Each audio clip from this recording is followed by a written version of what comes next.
is an assistant professor of Middle East Studies at Hamad bin Khalifa University, where he lectures and researches on political repression and information control strategies. His most recent work has focused on the ways social media has been used to spread disinformation and fake news in the Middle East. He is a published author, accomplished editor, a writer for numerous international media outlets, and a regular correspondent on BBC, Al Jazeera, LBC, PBS News, as well as many others. In this talk, Marc will elaborate on his recently published book on digital authoritarianism in the Arab world.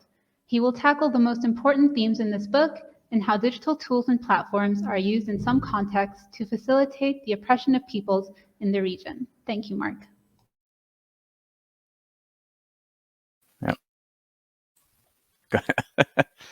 Thank you, Yasmin, for that introduction. It's really great to be here. Thanks everyone for coming, and thanks to Hamila for this opportunity to talk to everybody here about my book on digital authoritarianism, which, as Yasmin said, is focused on the Middle East. And my central arguments are fairly simple, but what I argue is that we've seen a shift over the past 10 years. If we go back to 2010, 2011, at the beginning of the Arab uprisings, we saw that people were very optimistic about the use of social media. There was this idea of liberation technology, that social media would be used to liberate people from authoritarian regimes. It would allow individuals to challenge domination that the media have over the conversation. But what we've seen over the past 10 years is authoritarian regimes in the Middle East and elsewhere, in Israel is a good example, co-opt these technologies to use them as tools of surveillance. And that's essentially what digital authoritarianism is. It's the use of digital technology, including social media and the internet, to increase the control that states or other entities have over people through surveillance, through disinformation, through misinformation and fake news. So how is this playing out, especially in the Middle East? Well, I think, you know, this Palestinian forum is a really good opportunity to talk about that, because Israel is one of the main actors in terms of digital authoritarianism in the region, but also the world. It's not the major focus of my book, but I do talk a lot about, for example, the role of Pegasus. As many of you will know, Pegasus is a spyware made by NSO Group. It infiltrates your phone when it's sent. It can be a zero-click exploit, which means you don't actually have to do anything. It can install itself on your phone without you actually doing anything significant, and then it can record your phone calls. It can record the data on your phone. It can record, for example, WhatsApp, which means that even the people you're speaking to are compromised, even if they haven't been infected with Pegasus. And one of the interesting things about Pegasus is that we know from recent research is that the extent to which people might have or suspect to have been infected is huge. You know, there's a list of up to 50,000 potential suspects. Some of them include heads of state. Many of them include journalists, and many of them include journalists, particularly of those who are critical of the occupation.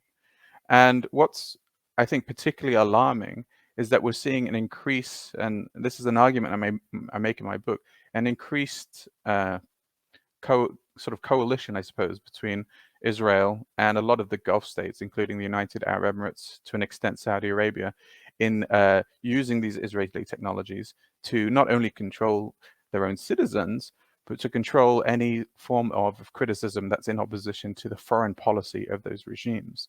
And I think this is particularly alarming when we look at the online space. I think for Palestinian activism, the digital space is actually not an exception to this kind of growing authoritarianism. It's a place where there's a bit more hope. I think in the bombings we saw last year in Gaza, and in recently the killing of Shireen Abu Akleh, that there is actually Palestinians and pro-Palestinian activists are quite successful in using social media to kind of get a message out there. But there's a worry that this might change, and certainly what I'm seeing on social media is quite alarming. I think we know from research last year that social media companies in particular, Facebook, Twitter, are more likely to be sympathetic to the Israeli government when it comes to content moderation. And this is really alarming, because, and also they kind of exploit these loopholes in the terms and conditions. You know, if you have a regime that's bombing innocent civilians and killing children, which in itself a very grisly kind of affair. Then if you have people documenting those atrocities and trying to show the world about the consequences of this occupation, but then you have social media companies saying, oh, this breaks our terms and conditions, it's showing violence, then you have inadvertently or maybe deliberately, these companies are actually protecting the aggressors and the occupiers, which is a huge problem. But not only that, is that the personalistic relationships between the Israeli state and big tech companies need to be examined more. And this is one of the problems we have in social media. And this is a problem that runs through the whole kind of corporate control of the public sphere, which we'll talk a bit about later. But I want to go a bit back to that kind of coalition I mentioned between Israel and the Gulf states, because we know that UAE, for example, have used Pegasus. We know that the Saudi government have also had access to Pegasus, and we know that these kind of relationships in terms of arms have preceded normalization. The danger that I argue is that with normalization comes an even bigger problem in the digital space, and that is the need for Gulf Arab monarchies, particularly those normalizing with Israel, to legitimize their policies to the public sphere. Now, as many of you know, when the United Arab Emirates, for example, agreed to normalize relationships with Israel, they also banned essentially criticism of that normalization. And obviously now the main forum for criticism is not just in newspapers or in media, but it's on social media. And so many people living in the Emirates were fearful of criticizing that. I think what was really interesting too, though, is what I've seen. I've downloaded several 100,000 tweets on the hashtag فلسطين ليست قضيتي, which is a really interesting example of what looks like some sort of Hasbara connected or even Gulf-based campaign to try and remove Arabic-speaking sympathy for the Palestinian cause. Now, this is interesting because every time there has been a significant step of normalization with Israel from an Arab country, there is an increase in these kind of trends. The hashtag Palestine Laysa Qadiyati trends, it trended exactly when UAE announced the normalization and when Bahrain did. And it also trended, more alarmingly, during the bombing of Gaza in 2021. So what this would show is that every time there is some Gulf government who's approaching normalization or trying to normalize with Israel, you have this Arabic language campaign to try and say why the Palestinian cause isn't worth supporting. And now if you look at this campaign, there's a lot of alarming stuff going on in terms of generating anti-Palestinian content. And by anti-Palestinian content, I mean information that could be construed as hate speech. So a lot of the tropes that you see on social media, and this is Arabic language, and we don't know exactly who's behind it, but some of these accounts are Gulf influencers and also Gulf influencers who are pro-Israel, inevitably, because now some of those states have normalized with Israel, so then therefore the influence become pro-Israel. We've seen a number of tropes emerging. Palestinians are ungrateful, Palestinians are traitors, Palestinians are just basically using the Gulf and taking their money, these kind of things. But there's also a sort of ethnic component to it, which makes the nature of the hate speech more alarming, that saying Palestinians aren't even true Arabs. They even use these kind of grotesque pictures saying that because some Palestinians have ginger hair, they're suddenly not Arabs, and therefore they shouldn't be considered Arabs or worthy of Arab support, bringing a huge kind of ethnic component to this hate speech. And so what's really interesting here, we have demonstrable examples of anti-Palestinian hate speech online. Yet what we know, and what I talk about in the book, is that the moderation of Twitter is inherently politically biased. I mentioned with particular regards to Israel that when there appears to be this kind of pro-Israeli stance, but there's also this pro-big regime in the Gulf government stance, which again, if we look at who's normalizing with Israel, benefits, it's not conducive to pro-Palestinian activism. So, in the book I document a number of campaigns about how Twitter in the region is used by authoritarian governments, the Saudi government, the United Arab Emirates in particular, to silence activists and through the use of trolls and bots. Now, over the years, we've seen tens, and I would say hundreds of thousands, potentially up to millions of fake accounts that have been promoting authoritarian regimes' propaganda. And this is also now promoting, it's the same kind of information that's been promoting normalization. So what we can say with certainty is that there are lots of fake accounts promoting propaganda. I'm sure many of you know. The interesting thing, or the worrying thing, is it appears that Twitter and Facebook and other social media companies only care, and we know this from whistleblowers from inside the company, that these companies only really care about moderating content if they think it's going to be a PR problem for those companies. Essentially, this boils down to digital Orientalism. If, you know, if it's going to embarrass America, or if the American government are going to say, hey, this is a problem, and we saw this with the alleged Russian interference in the US elections, where there was a big inquiry before Congress about the role of social media companies. We saw there was a big commotion about that because apparently it affected American security. But if you have the case of, we know that America support Israel, so the likelihood of, you know, the Palestinian voices being heard in terms of what content moderation happens is going to be less likely. And I know even Hamla, you guys did a report about Palestinian hate speech and how it was increasing. So there's a big question of why aren't these social media companies taking this down? And the answer is fairly simple. We have a private organization, private organizations in control of our public space.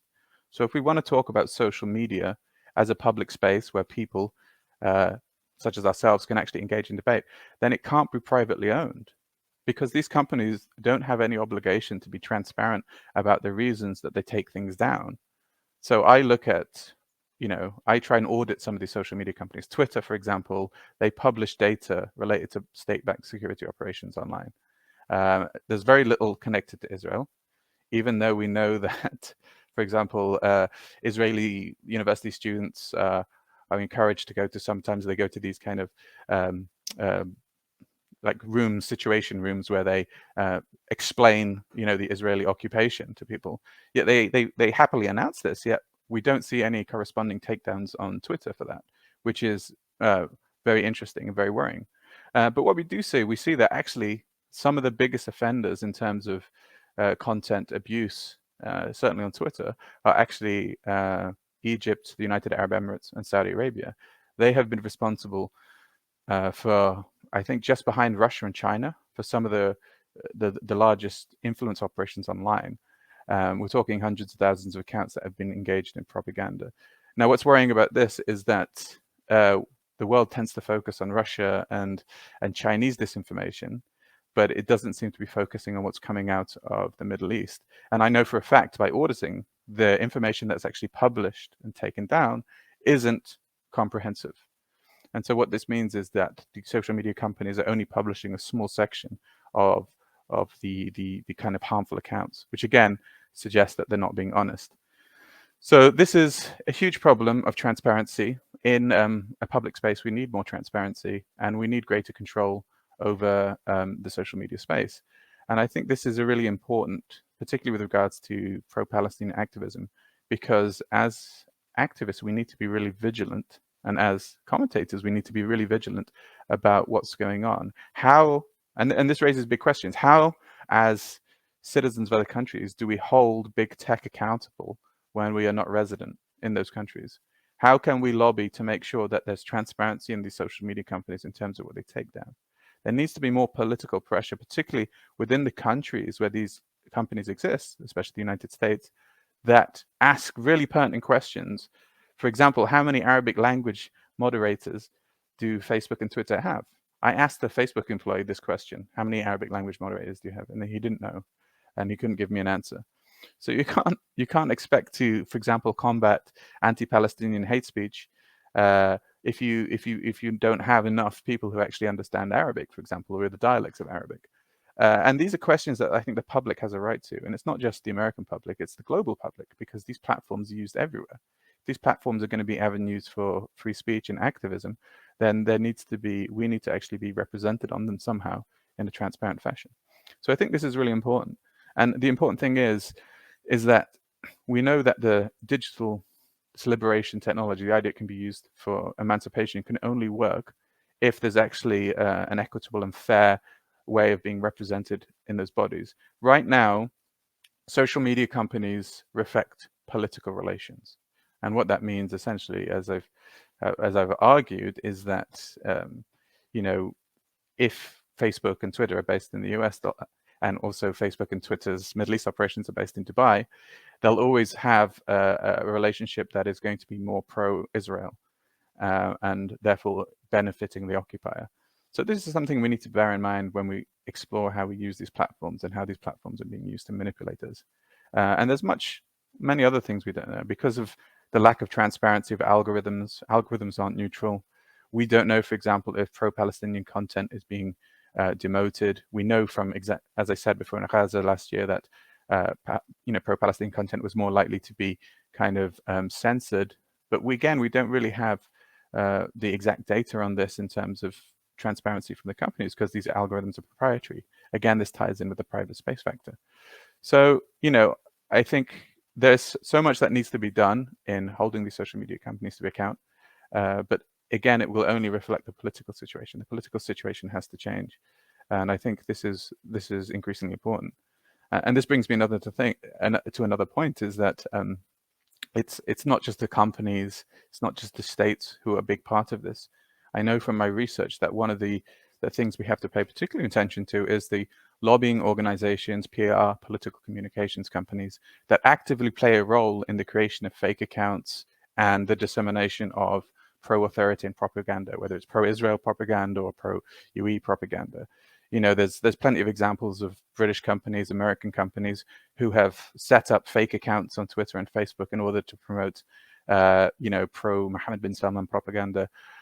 We know from a story today that AIPAC have a super PAC in the US that is literally trying to get pro-Palestinian candidates not kicked out of Congress, but make them lose the race. When we see these operations, there's almost certainly going to be a social media aspect to it as well. So we need to keep an eye on private corporations engaging in things like advertising and political communication, because we know that they're going to be engaged in these kind of behaviors, and we need to have tighter controls on what they're doing. So I think there's multiple levels in how we try to address this problem, but I think we need to be careful in this space, and we need to be vigilant, because it could change on a dime. And I'm kind of very concerned because of the political normalization we see in the Gulf, and because of the high penetration rates of technology within the Gulf. For example, Saudi Arabia is the largest Twitter community in the Middle East. What does that mean for Arabic language Twitter? It means Arabic language Twitter is going to be dominated politically by accounts that could, in the future, be less sympathetic to the Palestinian cause. And that's not because Saudis aren't, for example, sympathetic. It's because people in countries that can't express themselves freely will not be able to express that support without it potentially being illegal. So it's a tough time. I think it's a worrying time for Arabic Twitter. But at the same time, after the murder of Shireen and after what we saw last year in Gaza, I've been a bit more optimistic in terms of how social media is being used in terms of the Palestinian cause. I'm less optimistic when it comes to Gulf and the rest of the Arabic-speaking Middle East. But yes, thank you again for having me. It was great to talk to you. And my book on digital authoritarianism, basically, it's cynical and it's negative, but it goes through why and how we should be somewhat alarmed and worried about how social media can be used to boost authoritarianism. Thank you. And thank you, Mark, for joining us today and for speaking to us about some very important and eye-opening issues. Thank you very much for your time. Thank you.